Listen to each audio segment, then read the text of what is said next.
Hello everyone, welcome back to the channel. कैसे हैं आप सभी? आई होप आप सब बहुत अच्छे होंगे। तो अभी हो रहा है नाइट का टाइम और ये व्लॉग मैं वहाँ से स्टार्ट कर रही हूँ जहाँ से कल का व्लॉग मैंने एंड किया था। तो कल का व्लॉग आप लोगों ने देखा ही होगा। मौसम के हाल तो आप लोग जान ही चुके होंगे कि कितने बेकार चल रहे हैं। आप लोगों के यहाँ पर क्या क्या हाल हो रहा है मौसम का, आप मुझे ज़रूर कमेंट करके बताइएगा।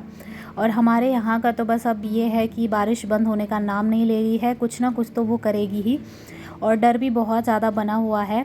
सो काफ़ी सारे लोग मुझे कह रहे थे कि दी अपना ख्याल रखना। तो थैंक यू सो मच, आप लोग मेरे बारे में इतना सोच रहे हो। और सच में डरने वाली बात तो है ही, क्योंकि यहाँ पर ना बहुत सारी चीज़ें हो चुकी हैं, इतना कुछ हो रहा है कि क्या बताऊँ। और पिछली बार की याद भी आ जाती है जब आप सभी लोगों ने न्यूज़ में तो देखा ही होगा कि क्या क्या हाल रहे हैं हमारे उत्तराखंड में। तो ये सब चीज़ें सोच कर ना बिल्कुल रूह काँप जाती है कि वो टाइम हमने अपनी आंखों से देखा है। उस टाइम पर सब कुछ हमने अपनी आंखों के सामने सारा नज़ारा देखा है, तो बहुत ज़्यादा घबराहट होती है और वो सब सोच कर ना फिर से डर लगने लगता है। तो खैर अभी जैसे तैसे दिन तो कट ही रहे हैं और बस उम्मीद पे है कि बारिश किसी तरह से रुक जाए और कोई भी नुकसान ना हो। सब लोग जहाँ भी हैं, जैसे भी हैं, अपने अपने घरों में ठीक रहें, सुरक्षित रहें सभी लोग, और इस बार की बारिश में कुछ भी गलत ना हो। बस भगवान से यही प्रार्थना करती हूँ मैं। तो चलिए अभी व्लॉग में चलते हैं आगे। तो यहाँ पर मैं रात का टाइम हो रहा था तो मैं डिनर बना रही थी और आज बना रही हूँ मैं डिनर में मशरूम की सब्ज़ी। तो बहुत टाइम से मशरूम नहीं खाए थे, क्योंकि बीच में एक बार ऐसा हुआ ना, 1-2 महीने पहले की बात है, लगातार हम लोग मशरूम ही खा रहे थे और अब मन सा ऊब गया था उस मशरूम को देखकर। लेकिन जैसे हमने बीच में छोड़ दिया तो अब बहुत टाइम के बाद आ रहा है तो अच्छा लग रहा है। तो बस सब्ज़ी एक तरफ बन चुकी है और आज बिल्कुल सिंपल तरीके से ही बनाई है, प्याज टमाटर वगैरह डाल के। वैसे मैं ग्रेवी बना के बनाती हूँ उसको, लेकिन आज मैंने अलग तरीके से बनाई है। बिल्कुल मन ही नहीं कर रहा था कुछ और करने का, क्योंकि अभी थोड़ी देर पहले तक ना मैं बैठी हुई थी, पढ़ाई कर रही थी, तो उसके चक्कर में ना अब एकदम से उठ कर के ऐसा लग रहा है, बहुत ही आलस सा आ रहा था। तो फिर मैंने सोचा सिंपल तरीके से ही बना लेती हूँ। और आज मैं आप लोगों के साथ शेयर करने वाली हूँ अपने किचन का नाइट टाइम का क्लीनिंग रूटीन, कि मैं रात के टाइम कैसे अपने किचन को क्लीन करके सोती हूँ। और बहुत ही कम चांस ऐसा होता होगा कि कभी मैं नहीं कर पाती हूँ अपने किचन को क्लीन, क्योंकि कभी कभार तबीयत ठीक नहीं रहती, कभी कुछ हो जाता है, तो इस वजह से। वैसे नॉर्मली मैं क्लीन करके ही सोती हूँ। तो किचन क्लीन करना ना रात के टाइम पे बहुत ज़्यादा ज़रूरी होता है, क्योंकि आप लोग देख सकते हो नीचे कितना ज़्यादा आटा गिरा हुआ है जिस टाइम मैंने रोटी बनाई होगी। और साथ ही जब सब्ज़ी बनती है ना, तो कहीं पर सब्ज़ी गिर जाती है, कहीं पर ये आटा गिर जाता है, कहीं कुछ गिर जाता है, तो उसको खाने के लिए ना कॉकरोच आने लगते हैं बहुत ज़्यादा। और हमारे यहाँ पर तो जैसे चारों तरफ खेत है, तो फिर वहाँ से ना चींटियाँ भी आती है, कॉकरोच भी आते हैं, छिपकली भी आती है, मतलब बहुत सारी चीज़ें आ जाती हैं। तो मेरे लिए रात के टाइम किचन को क्लीन करके सोना बहुत ज़्यादा ज़रूरी होता है। और ये काम मैं अभी खाना खाने के बाद नहीं कर रही हूँ, मैं पहले ही बताती हूँ, क्योंकि मैं खाना खाने से पहले ही ये सारे काम कर रही हूँ। और यहाँ पर आप लोग देख सकते हो अभी मैंने सब्ज़ी रखी हुई है, अच्छे से पकी नहीं थी, तो मैंने उसको ढक कर रखा था, उसमें थोड़ा सा ना ग्रेवी भी बन गई थी।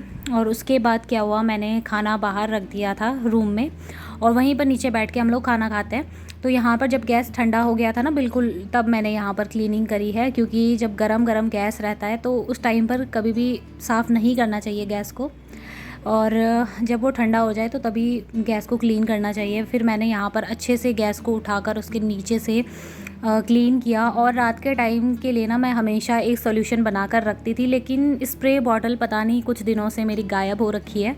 शायद से मेरे हस्बैंड कहीं लेकर गए होंगे और फिर वो वहाँ से लाना भूल गए हैं। तो मैं ज़्यादातर किचन सॉल्यूशन अपने घर में ही बनाती हूँ, बाहर से मैं नहीं लेकर आती हूँ, क्योंकि जो चीज़ घर में बनी होती है ना, उसमें हम कोई भी क्वांटिटी बढ़ा या घटा सकते हैं किसी भी चीज़ की, लेकिन बाज़ार से लाई हुई चीज़ का कुछ भरोसा नहीं रहता। और जो स्प्रे मैं घर में बनाती हूँ ना, तो उससे चींटियाँ कॉकरोच वगैरह कुछ भी नहीं आते थे किचन में, और एकदम चमक जाता था। तो मैं उसमें विनेगर, नमक और ये सारी चीज़ें मतलब मिक्स करके डालती थी, बेकिंग सोडा, ये सारी चीज़ें। तो उससे बहुत ही अच्छे से ना एक सोल्यूशन बन जाता है, जिससे कि पूरा किचन आपका साफ़ हो जाएगा और भी चीज़ें आप उससे साफ़ कर सकते हो। तो रात के टाइम पे बहुत ज़्यादा इम्पॉर्टेंट होता है, ये सब करके ही सोती हूँ। और कुछ टाइम पे मैं ऐसा भी करती हूँ कि खाना खाने से पहले ही मैं पूरे किचन को क्लीन कर देती हूँ, और खाना खाने के बाद सिर्फ़ और सिर्फ जो हमारे डिनर के बर्तन होते हैं तो वो बच जाते हैं, उनको मैं क्लीन करती हूँ।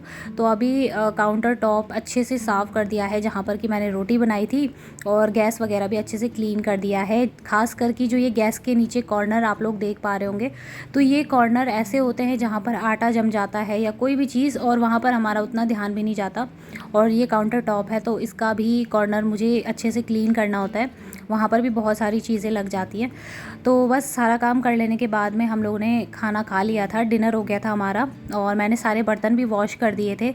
उसके बाद एक लास्ट का काम बचता था सिंक को क्लीन करने का, तो अभी मैं सिंक को भी अच्छे से क्लीन कर दूँगी, क्योंकि ये भी हमारे बर्तनों का ही एक पार्ट होता है जिसको हमेशा साफ़ सुथरा रखना बहुत ज़रूरी होता है। और एक बार जैसे सिंक को क्लीन कर दो ना तो पूरा किचन अच्छे से चमक जाता है। अभी मैं आपको दिखाऊंगी कि रात के टाइम पे किचन क्लीन करने का क्या फ़ायदा होता है।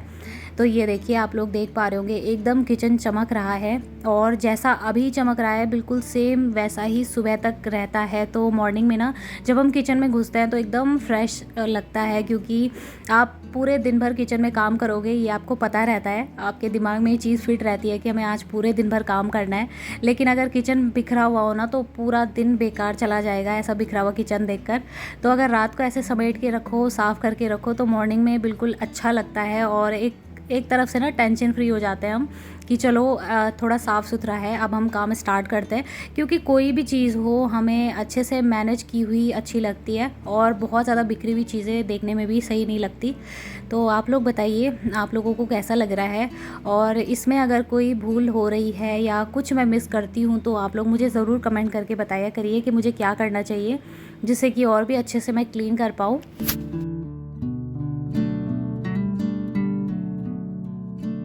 तो कुछ इसी तरीके से मैं रात के टाइम हमेशा ही किचन को साफ़ करके सोती हूँ। ऐसा कोई दिन नहीं गया है अभी तक कि मैं ना सोई हूँ किचन को क्लीन करके। एक बार मेरी तबीयत बहुत ज़्यादा ख़राब हो गई थी, तो उस टाइम पर मैं रात को किचन क्लीन नहीं कर पाती थी, लेकिन फिर भी मैं पूरी कोशिश करती थी कि बर्तनों को मैं वॉश करूं। पूरे किचन को भले ही ना साफ़ कर पाऊं, लेकिन बर्तन वॉश करके मैं सो जाया करती थी।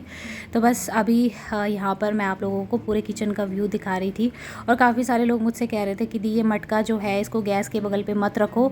तो इसके लिए मैं एक स्टैंड ढूंढ रही हूँ, बहुत ही जल्द मैं इसको हटा दूँगी यहाँ से। मुझे भी बिल्कुल ठीक नहीं लग रहा था ये, क्योंकि गैस के साथ पानी, मतलब आग के साथ पानी नहीं होना चाहिए।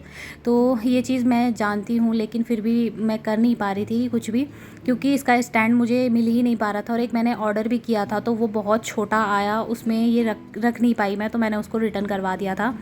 उसके बाद फ्रेंड्स, ये जो वीडियो आप लोग देख रहे हो ये नेक्स्ट डे का है, मॉर्निंग का वीडियो है। अभी अभी हम लोगों ने नाश्ता किया है, इनको मैंने नाश्ता दिया तो ये चले गए थे अपने स्कूल, और मैं अपने काम करने लगी थी। तो जिस टाइम मैं ये काम कर रही थी ना, उसी टाइम पे मुझे कॉल आ गया था पार्सल वाले भैया का कि आपका पार्सल आया हुआ है और आप अपना पार्सल लेने के लिए आ जाइए। तो फिर मैंने अपने भाई को फटाफट से कॉल किया कि तू चले जाना पार्सल लेने के लिए, मैं अभी नहीं आ सकती हूँ, मैं यहाँ पर काम कर रही हूँ। तो फिर ना वही चला गया था, और फिर उसके बाद ना मुझे भी वहाँ पर जाना था पार्सल लेकर। तो मेरा भाई आ गया था, लेकिन चेक करने के लिए मुझे ही जाना था कि कैसा आया है सामान। तो एक्चुअल में ना 2 पार्सल आए थे, एक तो मैंने कुर्ती ऑर्डर की थी, और दूसरा मैंने क्या ऑर्डर किया था वो मैं अभी आपको वीडियो में आगे बताऊंगी। आप लोग एंड तक बने रहना। बहुत ही अच्छी चीज़ मंगाई है, पता नहीं वो काम की है या नहीं है ये तो मैं नहीं जानती, लेकिन मंगाने को मैंने मंगा दिया है। काम की नहीं होगी तो मैं उसको रिटर्न करवा दूँगी। तो कुर्ती मंगाई थी मैंने एक, क्योंकि मुझे ना ढीली ढाली सी कुर्ती चाहिए थी। मेरे पास जितने भी कपड़े हैं सारे के सारे टाइट हो गए हैं, उनमें से एक आध कपड़े मैंने ढीले करवाए हैं, बट मैं डेली उनको ही पहनती हूँ। और मैंने मंगाई है एक अम्ब्रेला कुर्ती, क्योंकि वैसी कुर्ती मुझे बहुत अच्छी लगती है, काम करते टाइम काफ़ी ढीली ढाली सी रहती है, और ख़ासकर ना समर सीज़न में तो बहुत अच्छी रहती हैं।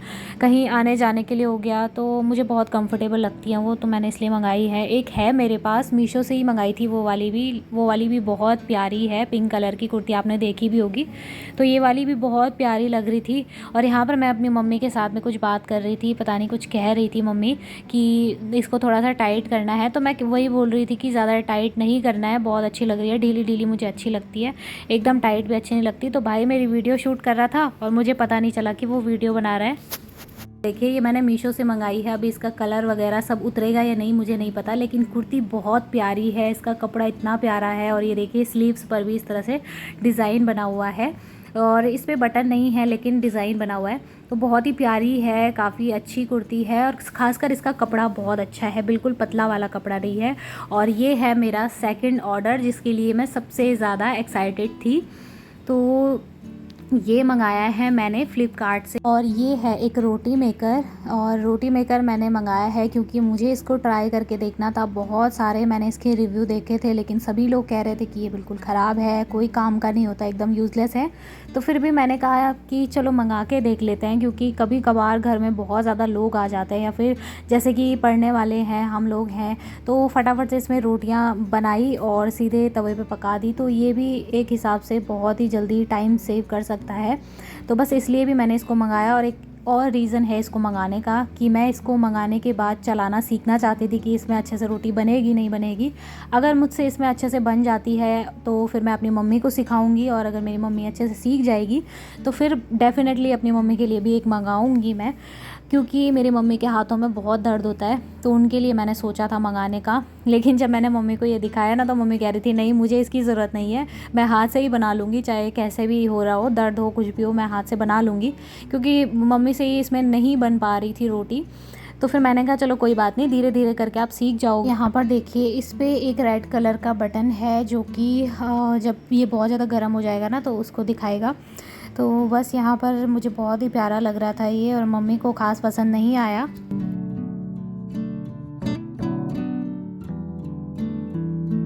काफ़ी अच्छा है ये, और इसमें रोटी भी बहुत अच्छे से बन रही थी। बहुत ही जल्द मैं आप लोगों के साथ रिव्यू शेयर करूँगी इसका, आप लोग भी देखिएगा, और जिनको इसकी ज़रूरत होगी तो आप लोग ले भी सकते हो। तो कुल मिलाकर प्रोडक्ट बहुत ही अच्छा है, काफ़ी ज़्यादा मजबूत है, इसकी पूरी बॉडी ओवरऑल मुझे बहुत पसंद आई।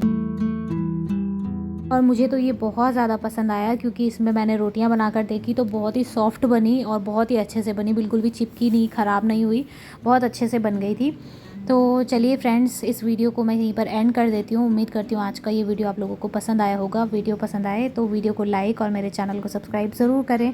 मिलेंगे फिर से एक और अच्छे नए वीडियो के साथ में, तब तक के लिए बाय बाय, टेक केयर।